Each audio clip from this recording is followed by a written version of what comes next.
our issues, our voices, our views. This is Politics in Black.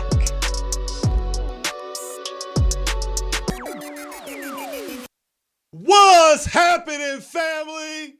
We are back, and we are live, broadcasting again from historic Leimert Park, Morris Media Studio. Shout out, Laurent. Shout out, Miss Felicia. Appreciate the work you do. But we are back, fam, in the month of March, and this is a special broadcast here because it's Women's History Month. So we're going to be celebrating our beautiful, powerful sisters, past, present, and future. But first, let's do some quick housekeeping. If it's your first time here, I am your host. My name is Chad Brown, but today is not about me. Today, as I said, is about the sisters, and we have some powerful, powerful sisters, not only in studio, but joining us virtually today, and we're going to have a conversation. So the very first thing I want to do, though, before we do that, is remind you that if you like what we're doing here, if you want to help support this channel and support the advocacy that's happening in California, please hit us in the super chat while we're live, or you can hit us on Venmo or Cashapp,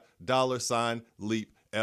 And I should also mention that this program is brought to you by the Lineage Equity and Advancement Project out of Los Angeles. You know us as LEAP. So with that said, I think we're going to dive right in here because I've got a guest in this studio. I'm hearing great things about the work that she's doing. So we want to talk to her and hear a little bit more about some of the powerful organizing she's doing. So first, coming to Politics in Black is Miss Paulette Simpson Gibson. And Ms. Paulette Simpson Gibson is the first woman president of the Compton NAACP. She's also a retired U.S. Air Force veteran, and she has been a minister of the gospel of Jesus Christ and a servant of her community for over 25 years. I love that. I love being a servant of your community. Welcome to Politics in Black, Paulette. Thank you. It's an honor and a pleasure to be here. Absolutely. We appreciate you taking some time out of your Sunday to come talk to us. We're going to get into some of the great work that you're doing in just a second here. But also, joining us via Zoom, we have another powerful sister, and you may have heard this name, Pastor Charlene Singleton. And Pastor Singleton is the co-pastor of Loveland Church in Fontana. Shout out to the congregation down there at Loveland. And the wife of Pastor Chuck Singleton, who was a guest on this show, on our previous show last month. She has served as the president and CEO of the Ministry of God's Women's Conferences, a ministry dedicated to bringing women together to teach them principles of the Word of God for their everyday lives. So please welcome to Politics in Black, Pastor Charlene Singleton. Hello. It's so good to be with you all. Absolutely. It's so good to see you again, Pastor Singleton. Thank you for joining us today, taking some time out of your Sunday. I know Sunday is a busy day of the week for you. We appreciate you being here, especially during Women's History Month. And we're going to talk about, again, the great work that you are doing there at Loveland and in the community. And Paulette, we're going to talk about some of the work you're doing out in the city of Compton. So let's start with you, Paulette. You are the president of the Compton chapter of the NAACP, correct? Yes. Okay. So tell us how you came to become president, your background in advocacy, in organizing, what led up to this current position that you hold.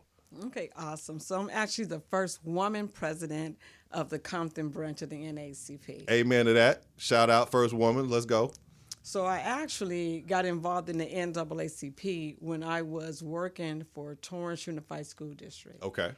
And as working for the district, I kind of felt that I was being discriminated against and harassed when it came time for promotion. I was up for promotion like 5 times, number one on the list, had the most seniority, and still not promoted. That's right. And every time I would contact my union or any organization, it seemed like that wasn't an issue they wanted to address. It was like everybody was afraid of dealing with discrimination and racism. Nobody wanted to talk about it, right? Right. Okay. So when I contacted the NAACP, I first contacted the Carson Torrance branch.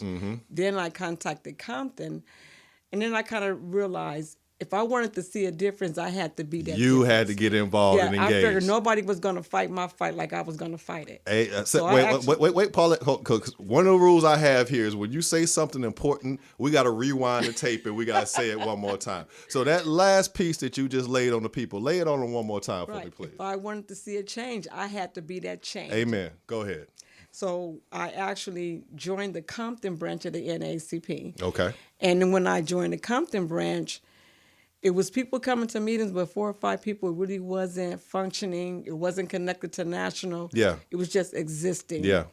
And so... And that's far too common amongst the NAACP branches that I've had contact with. But I'm sorry, I didn't mean to interrupt. Right. No, please go ahead. That's a reality because people don't understand that the organization is a member-driven organization. Yes. So the more members you have, the more power you have. The less members you have, the less power you have. Yes. So I think as African Americans, if we want this to be a thriving, alive, and reviving organization, that we're doing something and being as powerful as it used to be, then we got to be the big dog that it used to be. We got to grow the membership. All right. So I convinced family and friends to join, and then we started coming to meetings. Then I realized the leadership wasn't there. Yeah. So who better to lead it than me? Yourself? That's right. Step into the leadership. Be the change that you want to see. I absolutely love that. Pastor Singleton, I'm going to come to you because you are also doing powerful work in the city of Fontana with the Loveland congregation. We've had a beautiful time coming down and engaging with your congregation and spreading awareness about what's happening in California around reparations and some of the legislative focus that our community should have currently. So, Pastor Singleton, talk to us a little bit about what brought you first into this leadership position that you've taken in the community, because I very much see you as a leader. And then secondly, some of the great work that's ongoing in the city of Fontana at Loveland with your congregation. Well, actually, what brought me into the work primarily is my husband. All right, then. It's Women's History Month, but shout out to a good man. Pastor Chuck, shout out. All right, go ahead. I have had the privilege to be able to influence a lot of people, and especially women, over the past, I don't want to tell my age, but at least the past 40 years. And so once with our conference, the God's Women's Conference, which I did for like 40 years, had women from throughout the nation come. Mm-hmm. And let me just tell you real quick, I love your title on your flyer, Beauty and Power. I think that's something that definitely needs to be keyed in. Absolutely. Especially with this Women's Month. Yes. Because I think we have been sold a poor definition of beauty over the years. I know I'm changing the subject. No, please. This is an open conversation, Pastor. Let's talk about it. Because when I saw that flyer, I said, you know what, that is a great theme. Women need to know, and especially our younger generation, true beauty radiates from the inside out. That's right. And beauty is unique. And people should not be able to see online what other people are telling them beauty is, because that might not be your definite beauty, or might not be the type of beauty that God has purposed you to radiate. Yes. See, I think everyone radiates their own unique beauty. And yes, we do have this outside beauty, and praise God for that. You know, we were talking the other day with some of the women, and like, I'm so glad I'm a woman and not a man. You know, you guys are, I'm sorry, but you guys are blah. You don't have any talent. You're strong, don't get me wrong. Yeah. But when it comes to like beauty, that's what God has given us. I won't argue with that. God gave the beauty to the women. I won't argue with that at all. Exactly. So, you know, I've told women so many times, you know, the Bible talks about the law of kindness is in her heart in the Proverbs 31. I think that's really important that women know that. And if you want to see beauty and power, you'll see a lot of beautiful women on their level of beauty, with their unique definition of beauty coming together to lift each other up. And that's beauty. Absolutely. That's a product of true beauty, the power that comes from womanhood. Yes. When it comes down to the politics, to just jump over here, one of the things that I do on a regular basis, I'm always just talking to people about getting educated. You Yes, know, we have this presidential election coming up right now, and it's not just about the president. that's right. You got to go all the way All the down way to those, down the ballot. That's right. yeah, to the local offices. You know, you look at what's happening in Congress right now, Mm-hmm. in the Senate. You know, there's like no camaraderie. Yep. Everything is about power and money. That's right. And people have sold their souls right there in Congress, have sold their souls. And I would say to the devil, and I don't want to get too political, but I'll say they have sold their souls to Donald Trump and just totally left out, walked away from integrity, Yeah. walked away from conscience, Mm-hmm. just to stay in power. And honestly, I'm happy to see so many Republicans in Congress that are now resigning. Yeah. And I hope it's because of the fact that they cannot balance the dishonesty that they're being asked to display with Absolutely. what's really happening in America. Yeah. Because we better understand if, and I'm gonna stop talking, but seriously, Go ahead, Pastor. if Donald Trump gets in this office, we are going to be in trouble. And you know, people, well, it's just 4 years. That man's gonna do everything he can Mm-hmm. to change the law so he can stay in office. You know, he didn't even want to leave when he got defeated. Yeah. So what do they think he's going to do? Anyhow, but my thing is, like I said, telling people you need to know, you need to educate yourself, not just on the presidency, Yeah. but on all those other offices. So Absolutely. you got a whole lot there. I Yeah. couldn't agree more, Pastor, with being politically engaged and being politically astute, right? And understanding and having an agenda versus just looking at the name or the personality or the face that's at the top of that ticket, right? I agree with you 100%. There is a deficit of integrity in politics right now. And I don't believe that deficit is exclusive to the red or the blue side. I believe that's a deficit across the board that we need to address. Our community specifically, we need to understand we're doing bad under Democratic administrations. We're doing bad under Republican administrations. Exactly. So we need to start having agendas that we are leading with when we're talking to these politicians. But thank you so much for that, because I 100% agree with you. We need to bring some integrity back into our politics, and that starts with information the people. too. Some information and education and awareness. And education, and stop being so ignorant. That's right. That's right. Paulette, I want to come back to you because we're talking about integrity. We're talking about, making sure that our leadership is representing our best interests, right? Now, you are the president of the Compton chapter of the NAACP, and I understand recently ran for national board of the NAACP. And I think I might have seen a petition going around that was speaking to the results or some of what might have happened in that election. So you want to talk us through that and what happened with the national board election and your candidacy for that position? So, again, you're talking about integrity and organization. Yes. So we just have to make sure as organizations, particularly as a civil rights organization, that our integrity is above board. I couldn't and agree more. Transparency is above board. I couldn't agree so more. At the National Convention, it happens every year at the National Convention, there are regional elections as well as national board elections. Mm-hmm. I actually ran for Region 1, which covered 9 states on the West Coast. Mm-hmm. I ran for the national board seat representing Region 1. I won the nomination in Boston. Congratulations. Thank you. So what happens, even though you win the nominations, Mm-hmm. anybody can actually, according to the bylaws, a person can get signatures on a petition and run against you or run against whoever the nominee is. Okay. That's the people's right. They can still run again. Okay. And so that's what we were told happened, that the person that I beat turned in a petition and qualify her to get back on the ballot. So in February, the National made the revelation and made the announcement that my opponent in turn beat me. Okay. That sounds a little, I don't know, non-standard. So so you beat your opponent, And then it sounds like what happened is the board made a decision that maybe they wanted someone else. Is that what I'm hearing? Well, what I'm actually saying is the bylaws allow for someone to get signatures to get on a petition, and they can run.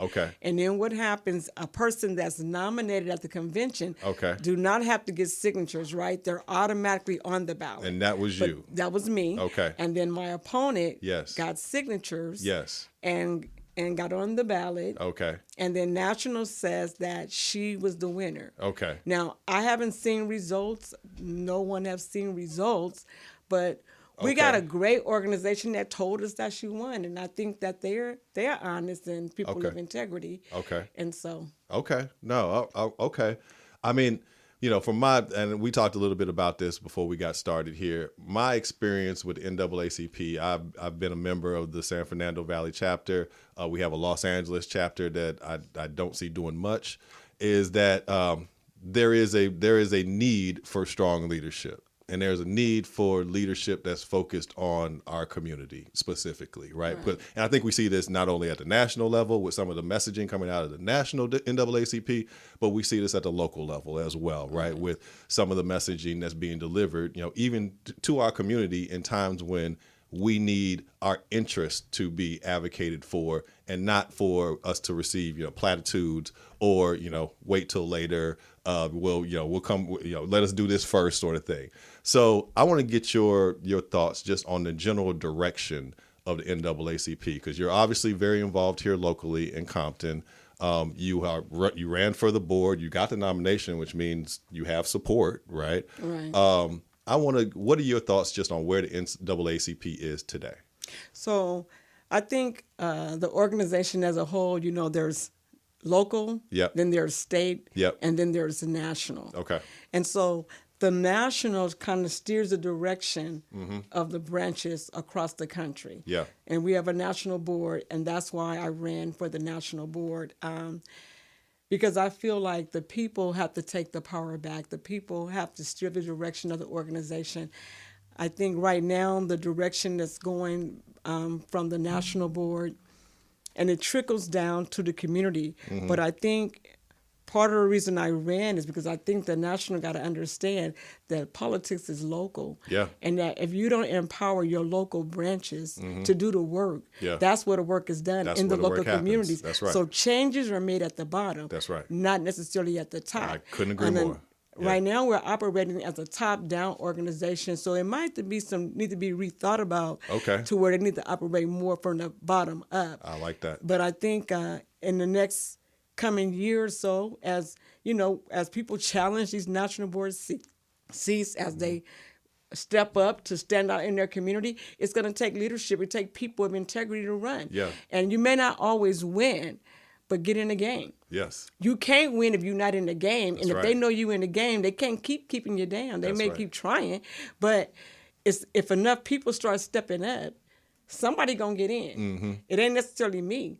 But my thing is, I would trust that the person that they say beat me gonna stand for what's right and do the right thing.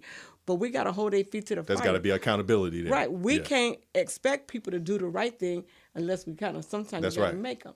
And if we stand back, we get what we got. We don't expect nothing from them. We don't expect change. We won't get it. That's exactly what we're talking about here is being change makers, right? And so, Pastor Singleton, I want to come back to you because we're talking about people taking their power back.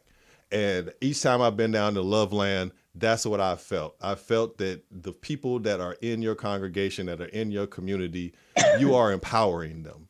And you know, I see this wherever I go, and whenever we are talking about reparations and what's happening here in California, that our people are starving to be empowered as well. Like we once we get the information and we get the education, we go like no other, right? And that's just a testimony to the dormant power within our community that I see you, Pastor Chuck, and others down there in Loveland waking up. So can you talk to us a little bit? Is that intentional on your part? Is that something that you guys put into a mission statement and be purposeful about, is empowering the community? Because I see that happening. So that is purposeful. But there's a balance here. we always say, especially my husband, but I'm going to mimic him right now That's all right. because This we Women's agree on Month. this. This Women's Month. We're gonna give you credit today. All right. Okay. People should have a newspaper in one hand and a Bible in the other hand. That's right. Um, it can't just be the newspaper, and seriously, it can't just be the Bible, because God empowers us with gifts and passions um, for our purpose. So what Paulette was just talking about just now, see, things are bothering her. And because they're bothering her, that's God is working through her for Yes. his purposes.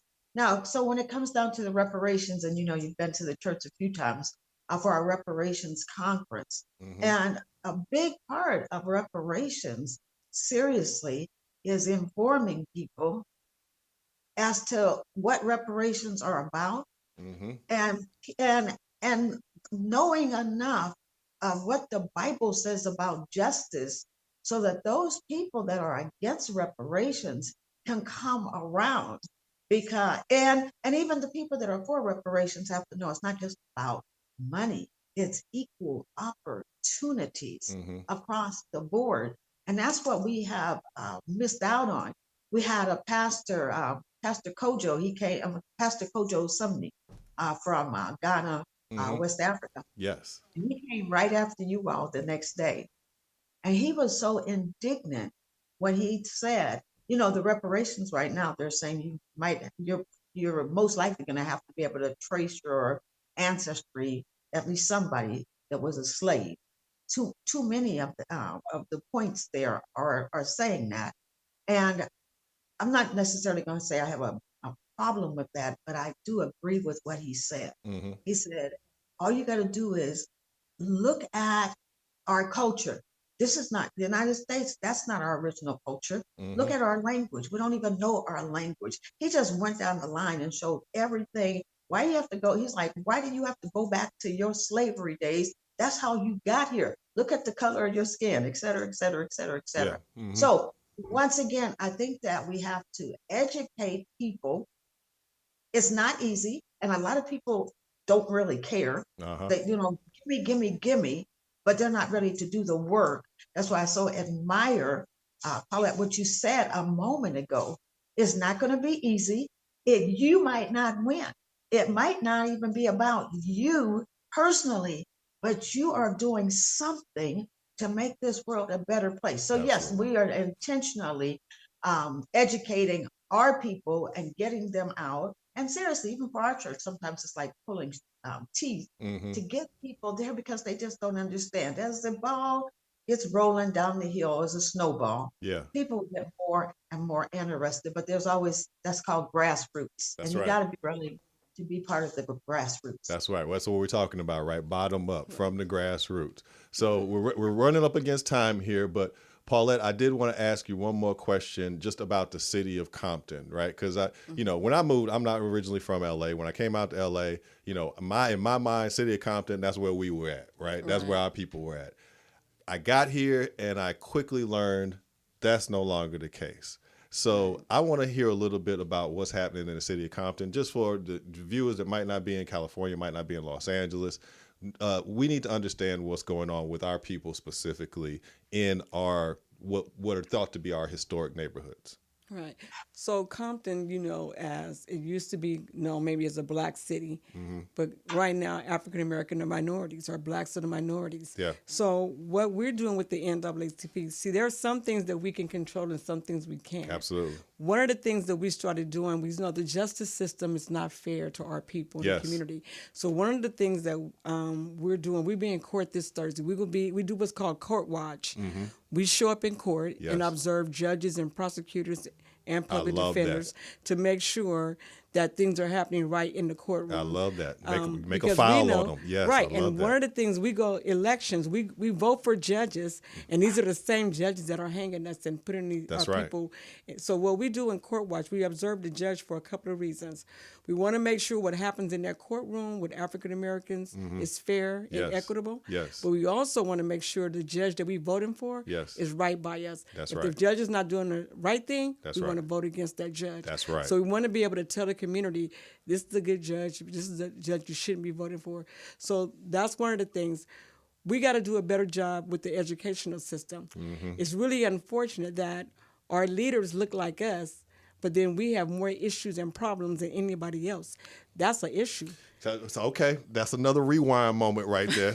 Go ahead and say that last part one more time, Paulette. So we got people that look like us, but then we got more problems than anybody. So that's an issue. Come on. And we know all kin folk ain't skin folk. Oh, come on. That's a problem. Yep. So we have to do a better job. We won't always be in power. Yeah.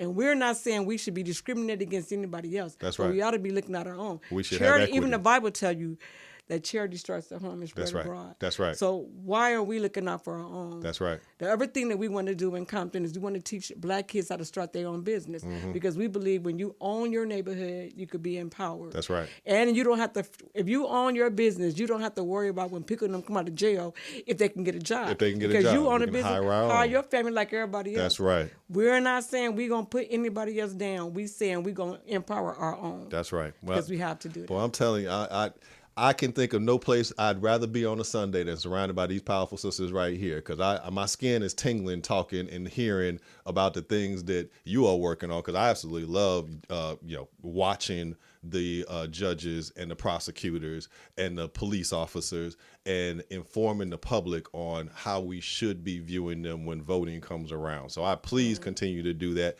We're up against time. We're running out of time here. So Pastor Singleton, I'm going to come to you real quick. Give folks information on how they can connect with you, become involved with Loveland and your efforts out there empowering the folks in the city of Fontana. Okay, we are in Fontana, 17977 Merrill Avenue, Fontana, California. Lovelandchurch.org is our website, and 909-356-LOVE. Okay. I want to say, besides that, judge, police, DA that we know too oftentimes are in bed with each other.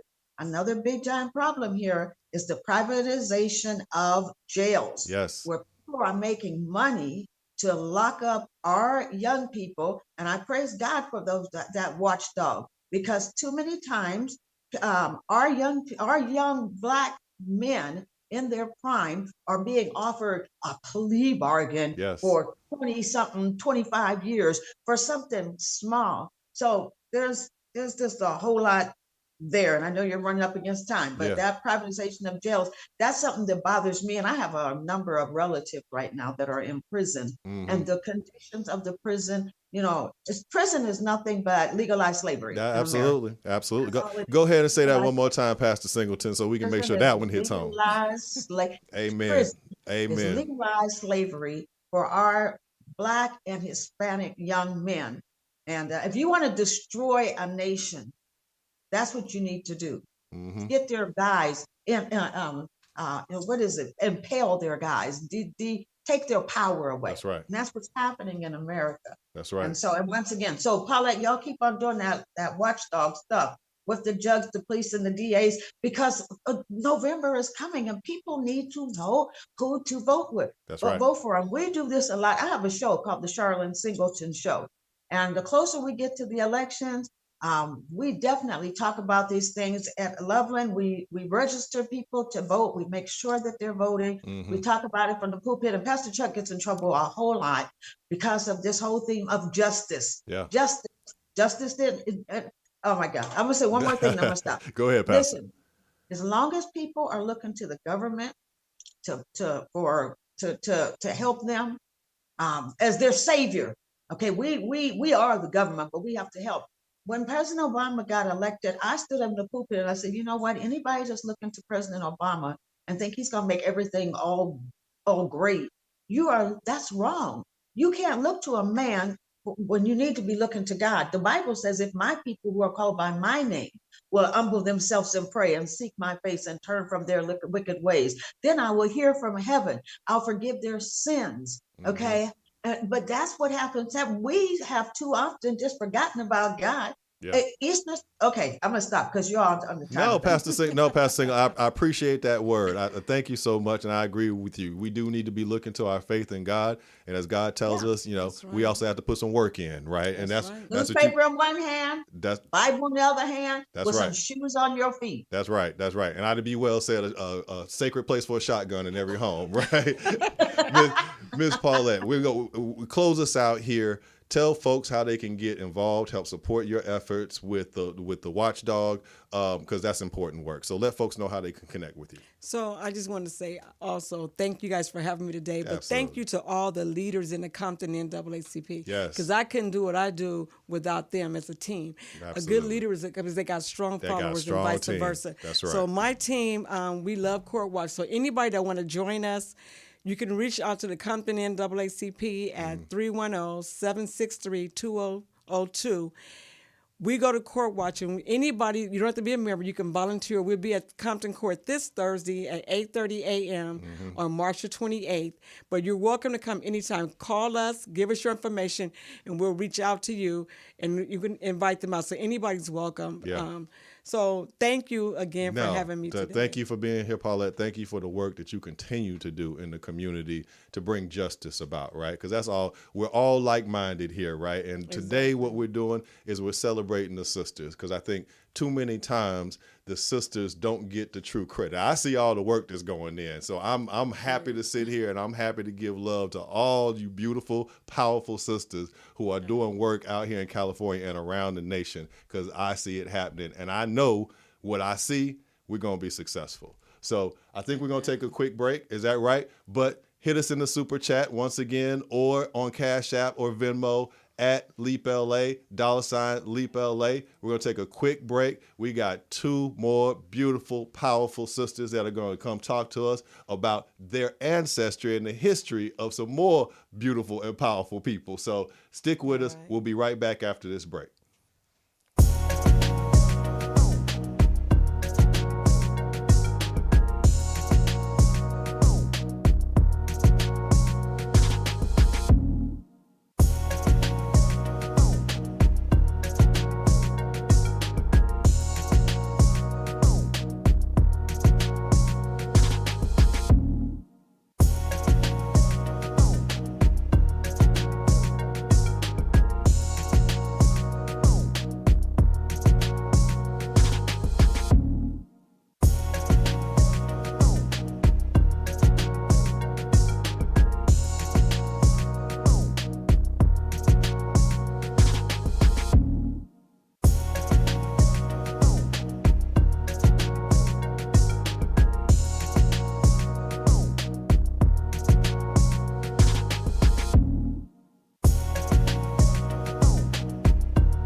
before, California Black Women's Health Project has advocated for the health and wellness of Black women across the state of California.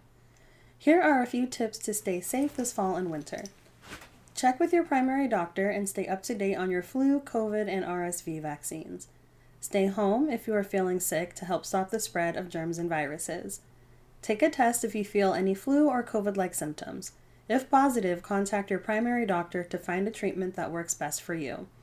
Consider wearing a mask in crowded and indoor spaces, especially if you are at high risk for severe illnesses. Wash your hands often with warm, soapy water for at least 20 seconds. Cover your coughs and sneezes and wash or sanitize your hands after. Don't miss a beat this fall and winter. Take care of yourself and the ones you love most. What's happening, family? We are back on the second half of Politics in Black. Today in Women's History Month, we are in March and we are celebrating our beautiful and powerful sisters. And I have two more joining me in studio here today. And I've been excited about this conversation ever since I heard that they were going to be able to be here, because we're going to talk about some of the power in their lineage and in their ancestry and how they're connected to this state and its history. So without any further ado, I want to introduce Mrs. Cheryl Cox. And Cheryl is the 4 times great-granddaughter, I think I got that right, 4 times great-granddaughter of Biddy Mason. She currently works in medicine, development, marketing, and as the CEO of the Biddy Mason Foundation, which was founded in 2012. And also joining us here at the desk today is Dr. Robin Cox. And Dr. Cox is an associate professor in the School of Public Policy at the University of California, Riverside, and faculty affiliate at the Presley Center for Crime and Justice. She completed her undergraduate studies at Duke University, where she obtained her AB in Economics and Spanish and Latin American Studies. Y'all are some impressive women. She is married with 2 beautiful children, Daniel and Dakota. I love those names. That is wonderful. Thank you for being here, Dr. Cox. Thank you. All right. I want to just hop right in because, you know, I'm a transplant. I say this all the time. I'm originally from Mississippi. I've been now in California for about 16 years. A powerful woman moved me out here. So it wasn't until I got out here that I actually heard the name Biddy Mason. So I don't think those of us outside of California or living outside of California have just common knowledge of Biddy Mason. So I wanted to really start there with who was Biddy Mason and, you know, her significance to the state of California. So Cheryl, let's start with you. Biddy Mason was born a slave August 15th, 1818. And when she was in her late teens, early 20s, she was given as a wedding present to Rebecca and Robert Smith. Mm-hmm. Robert Smith, at some point in time, a few years after that, decided that he wanted to convert to Mormonism. And he then decided he wanted to move his family from Mississippi to Utah to be a part of the new settlement that was developing in Utah for Mormonism. Mm-hmm. And Biddy at this point was now forced to walk from Mississippi to Utah. Oh my God. Behind a wagon while herding livestock, taking care of her slave owners, his ailing wife, their children, and they had multiple of them, and her own 3 young children, Ellen, Ann, and Harriet. Okay.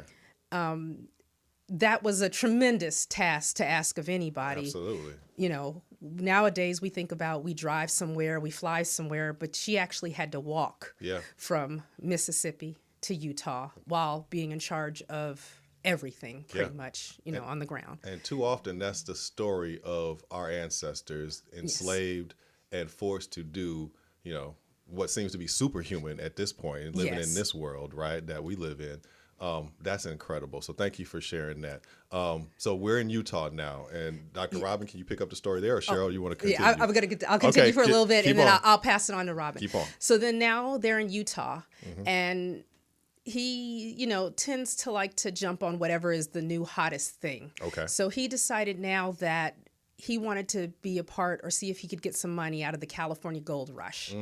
So him and some other Mormons settlers said, well, let's start a new development or settlement in Southern California. Okay. So now Biddy and her family, her children, is now forced to walk again from Utah to Southern California. California. All while herding the livestock, Yeah. taking care of her slave owners, Yeah.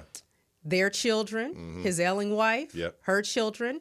And now we're in Southern California, and that area was probably what would be considered the San Bernardino area. She Okay. landed there in 1851. 1851. So I want to pause there for a second because I'm sure both of you are aware, state of California impaneled a 9-member reparations task force. Biddy Mason's story was central to a lot of the work that task force did over the prior 2 years in service of getting their 1,100-page report with recommendations for reparations, et cetera, in it. But I only say that because one of the things we heard very early on in the task force process is there was no slavery in California. And so what I just heard from you was Biddy Mason is proof positive that there was slavery Yes. here in California. Okay, so let's stop saying that to anybody out there. There was, without a doubt, enslaved people right here in the state of California. So please throw that talking point in the trash where it belongs. Now, Cheryl, please continue. I'll pass it on to Okay, Robin Dr. now. Robin, come on, pick up the story and help us out here. Help us All understand. right. Yeah, so once she got to the San Bernardino area with the Smiths, again, he decided he wanted to move, and Okay. he was going to move to Texas. And part of this had to do with the threat. It was a free state at that time. And so he decided he wanted to move to Texas kind of Yeah. to make sure To get that back to where he had total to control. the south, Yeah. to where he had exactly total control. So they decided. So he decides he's gonna move to Texas, and so some free people decided that they were going to go and warn folks in Los Angeles, such as the sheriff, and let them know that he was attempting to take slave people outside of California for the purpose of keeping them enslaved. Okay. So, so the sheriff went and actually Elizabeth Rowan went and told some other free black people in Los Angeles, who then went and warned the sheriffs. Okay. And so they went and stopped them from Yeah. going to Texas. Okay. And so basically, Biddy and the rest of the slave caravan, there were a number of slaves, between 10 and 15, I believe. Okay. Biddy and her family were not the only ones. Yes. There was also Hannah and all of her children, and she had a number of children. And so they stopped them from moving. And so the judge basically said, no, we're going to figure out what's going on. And basically, through the court process, did the discovery to see what's happening here. Do these individuals actually want to move? And so, it was really interesting because during the court case that eventually happened, she was not allowed to be in the court. Okay. She was not allowed to be in It the shouldn't court to surprise fight me. for her own It freedom. really shouldn't surprise me, but still, it's just so unbelievable. Okay, I'm sorry. Please continue. Yes. So she was not allowed to be in the court. Eventually, the Smiths, I believe, tried to pay off her lawyers. And so eventually, one day and tried to do some other things. And eventually one day when they ended up having a hearing, he didn't show up for court. So the judge decided, Biddy was kind of seen as the leader of the group. So the judge decided to take her into his chambers and talk with her specifically. Wow. And so after talking with her, he understood that it was not her desire to leave, Yes. nor to leave her children in California. So she did not desire to leave to go to Texas with him, essentially. Yes. And so she kind of spoke for the group. And so he ended up freeing everyone. I believe it was January 19th, 1856. Wow. January 19th or January 21st, 1856. Okay. And from there, she gained her freedom, and then she moved in with other free blacks here in Now, Los Angeles. approximately what age was she when she gained her freedom? Do you know? I'm just curious. I think she It was like I think 20s or no, Like no, late 20s, early 30s. No, No, she, sorry, no, late she was 30s. late 30s, late early 30s, 40s. late I 30s, believe, early yeah. 40s when she was freed. Yes. Okay. All right. I'm just trying to get in context. You know, how many years of enslavement and bondage, and then versus because after she was freed, she did phenomenal things. She did. Right. She did. So I want to get into. No, she was for about half her life. Okay. She was. I think she lived to be in her 70s or 80s. Okay. So it was almost half her life she Okay. spent in Enslaved. bondage. Yeah. Okay. Okay. Enslaved. And so and the number 30, I think it may have been 38 when she was freed, but Okay. that's either when she was freed or when she actually arrived in California. Gotcha. But she was freed a few years later. That's why we say late 30s. Gotcha. Early 40s. Gotcha. And so actually it was 38 if it was 1856. I Okay. just did the math. You did the math. All right. it was 38, yeah. So it was 38 when she was freed, and after she became free, she became an outstanding citizen. Yes. Yes. She ended up getting a job as a midwife and nurse with Dr. Griffin, who was one of the only trained doctors in California. And she was paid $2.50 a day, which is a lot of money for a medical professional at that time. So she was actually compensated pretty well. Okay. The same as what a white man would have been considered being paid at that time. That's what I was thinking, which is in and of itself phenomenal to think that this formerly enslaved woman, in her late 30s, 40s, finds freedom and then finds a wage that is comparable to the white medical professional. So, and she knew nothing but slavery. Yes. Yeah. So how does that happen? Well, she saved her wages for 10 full years. Okay. And she understood, the power of owning something. Yes. Because she was owned. Yes. And then after 10 years, she bought her first piece of property at 333 Spring Street. Okay. And that's right down, for those who don't know, that's smack dab in the middle of downtown Los Angeles. Yes. Okay. Yes. So, and then she kept saving and then kept purchasing more and more property. Yep. To the point where by the time she passed in 1891, she was considered a real estate mogul. Yeah. Along with being, a pioneer in medicine, a nurse, apothecary, midwife. Yes. She was also considered a real estate mogul, and Yes. she was a philanthropist. Yes. Even though she made sure that she saved and bought all this property, and she kept buying, especially in the same area. Mm-hmm. She owned property from Broadway to Spring between 3rd and 4th Street. And at that time, that was most of what Los Angeles was at the time. Yes. She also owned additional properties in neighboring, areas, but that was most of what Los Angeles was at the time. Mm-hmm. And essentially people started buying properties and everything around where she kind of started purchasing. Yeah. Yeah. So she's purchasing properties which are, as I said, this is central LA, but at that time it was all of LA from what I'm hearing.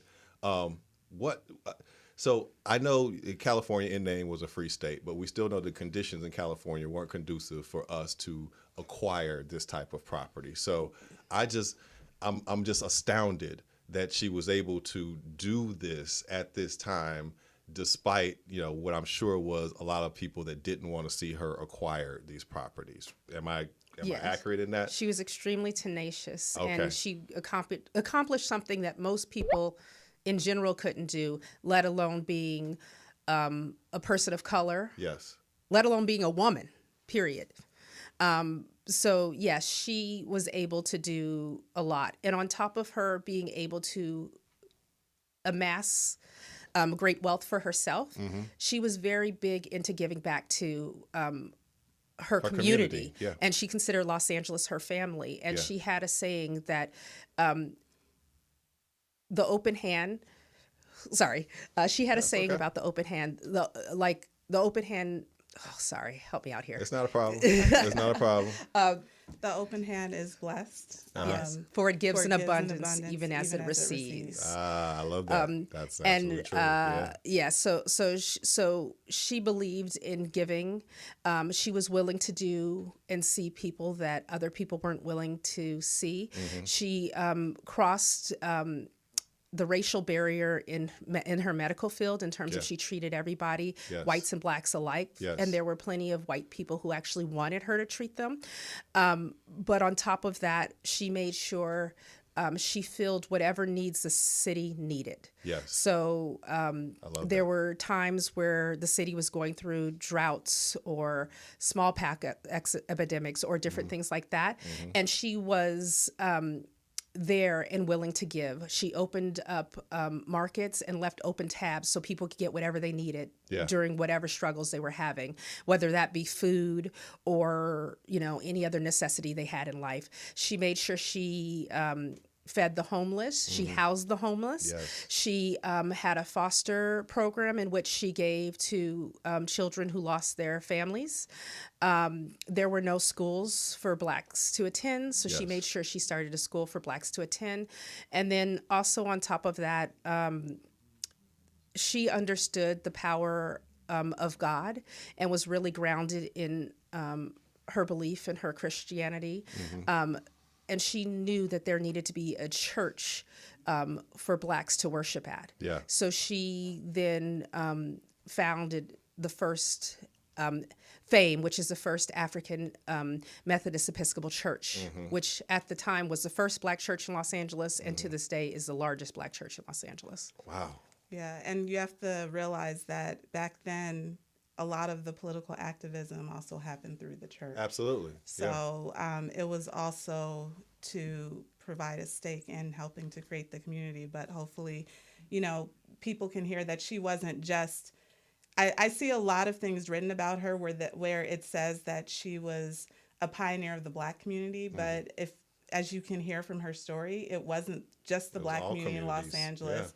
She was a pioneer of Los Angeles and California, right? And so, and she was, and that's why they actually called her. They considered her the grandma of Los Angeles. And that's what I heard when I first became introduced to the name Biddy Mason, right? And so now, knowing how incredibly phenomenal she was and all that she gave to the city of Los Angeles. I'm expecting buildings to be named after her and large monuments and statues and parks. And so what happened between obviously she lived a life and lived a phenomenal life, and what she was able to not only acquire but give back, as you said, with open hands. But now it doesn't seem that she's being celebrated in the way that she should be. So I want to get your thoughts on that.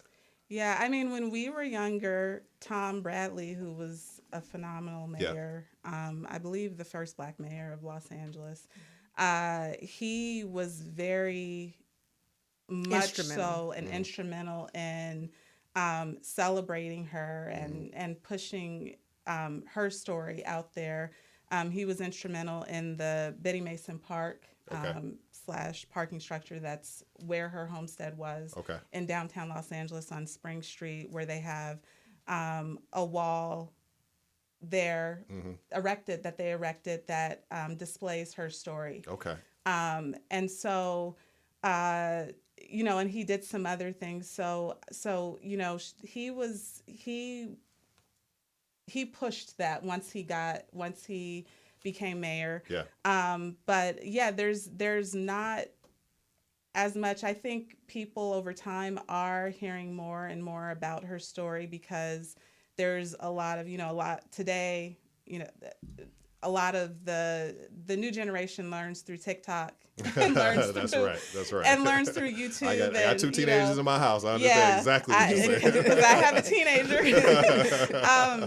And so there's here and there's some TikTok snippets, whatever they're called, that have been made about her. And there's been various books written about her, but I'm not sure why her story hasn't been picked up. She is the National Park Services does have her bio, and they consider her an American hero. Absolutely. She has a little portion, just like her picture, I think, as it relates to fame in the new African American History Museum in DC. In DC. Okay. Yeah. So I guess if folks see that, they'll see about her. Maybe ask some more questions. Ask some more questions. But yeah, I'm not sure. I think, as a society, we get fixated on only certain stories, and then that's the narrative that gets pushed, that kind of gets pushed. And her story is actually a very powerful story because she won her freedom through the court system. Yes. And then became very self-sufficient. Yes. Right. And she more than self-sufficient. she was a very, very good businesswoman. Absolutely. Right. Yes. And so and she was a philanthropist, as my sister is also mentioned as well. And so, it should be known. And especially among the children and the people in California, because I've seen videos where people are yelling at like I saw a video a few years ago where there was a woman yelling at 2 or 3 other Black women who were walking along the beach to go back to Africa. Oh no, we found it right right here, exactly. right here. This is you go back to where you from. We were from right here. If we understood, it didn't happen to me. It was going around social media. So I think if we understood the true history of, I couldn't agree more. Yeah, California, and how over 50% of the founders of Los Angeles had African or mixed race heritage. Yep. Those types of things wouldn't be said. Absolutely. Right? Absolutely. And so, but we don't know that. I believe the first governor of California had P.O. Pico had African ancestry as well. He did. So, if we kind of understood that, because there's a lot of anti-Blackness in California. Absolutely. Yeah, absolutely. Go ahead, Cheryl. I'm sorry. Sorry.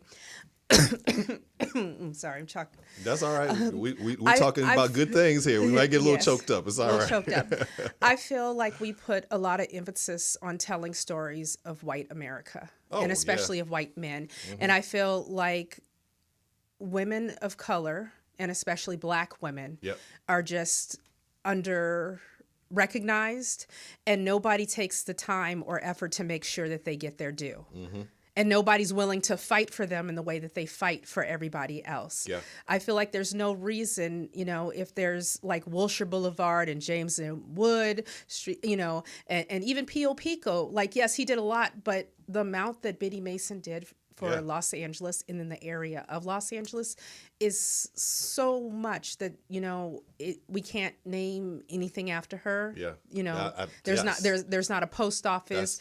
There's not even a portion of the street. There should be at minimum, right? At minimum. And so I think we are fighting because we would like to see at least a portion of the street, because we already know they're unwilling to rename a street as powerful as Spring, which is only powerful because of where she put her settlement. But it'd be nice to just have her recognized as who she is and what she did, for Los Angeles. But I think her story is even bigger than Los Angeles. No, absolutely. We need to definitely celebrate and recognize this sister and bring more awareness and knowledge to what she did. Because it's a model for our I've got young girls. I want them to know who a Biddy Mason was and how she came from being enslaved to being one of the largest landowners in California, et cetera, right? Yeah, and I want to connect it back to something I heard from your prior guest. Yeah, please. In terms of prisons and it being sort of a new slavery. Yes. And so the same thing, there's a disproportionate number of Black people incarcerated, right? 6% and of that the population, number, about 40% of the incarcerated population. And it's disproportionate numbers. Although the women are a much smaller share of the prison population, they're still disproportionately incarcerated, just like the men are disproportionately incarcerated. Yes. And so if you look at the research that has been done, there's a lot of if we think about it as sort of the new Jim Crow, as Michelle Alexander had talked about, and we think about it as sort of, and it actually at one point it was used to recoup slave labor, even in Los Angeles, used slave labor to, or use kind of jails to recoup labor of indigenous people and other, marginalized communities. And so if we think about the connection there, and we think about the level of talent and everything that we're wasting by incarcerating individuals for social problems that really that are stemming from slavery. Yes. Right. Yes. You can draw a straight line. Straight line back. Yes. But that are even the over incarceration is connected to wanting to recoup that slave labor because of the 13th Amendment. So if we think about that, her story is an excellent example of the waste that America has by choosing to incarcerate all of these individuals, and that are just like not able to tap into their true potential and talent. Yeah. Because had she remained enslaved, she would not have been able to help build the community in Los Angeles the way she did. Yeah. Right? Yeah. So, I think that her story is an American story, and it's a story that should be told about what happens when we have these institutions that restrict our freedoms and restrict labor, and how it wastes the resources of a nation. Yeah, no, you're absolutely right. You're absolutely right. So her story is really an American story. Yes, I couldn't agree more with everything you said. Cheryl, I just want to, we have to wrap here, but I just want to quickly, you have the Biddy Mason Foundation. Yes. Talk to us just quickly about the work that the foundation is doing. How can folks connect and support your efforts? Okay, so if you want to know more kind of about our family and everything, you can go to www.biddymason.info. Okay. And then we have a foundation that is partnering with a lot of different places in Los Angeles, as well as across the country and even worldwide. Okay. I went on a most recent medical mission I went on was to Africa, and we went to couple different parts of Africa. Okay. We went to Zimbabwe, and we went to Kenya.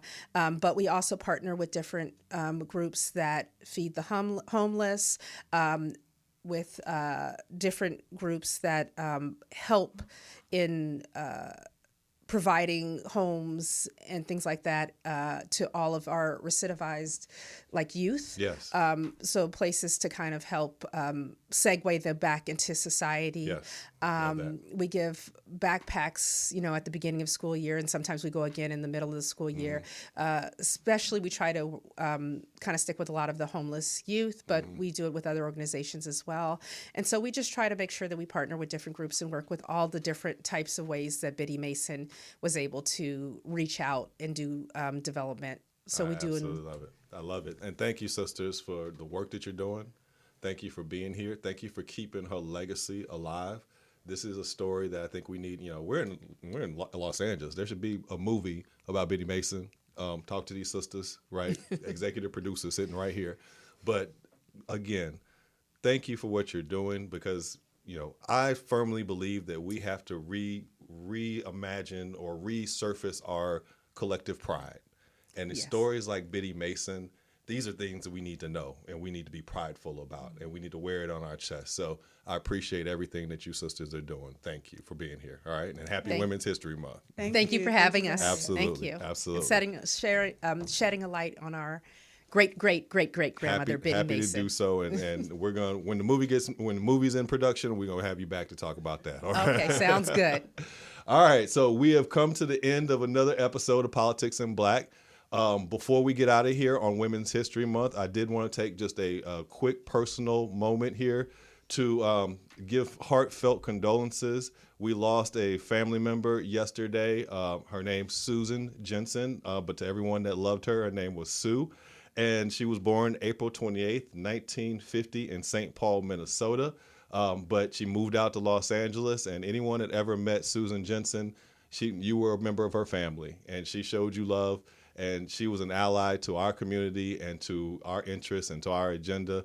And, she was just a powerful, all-around, wonderful woman. So I wanted to take a moment here of silence to remember her life, her legacy, and her contributions.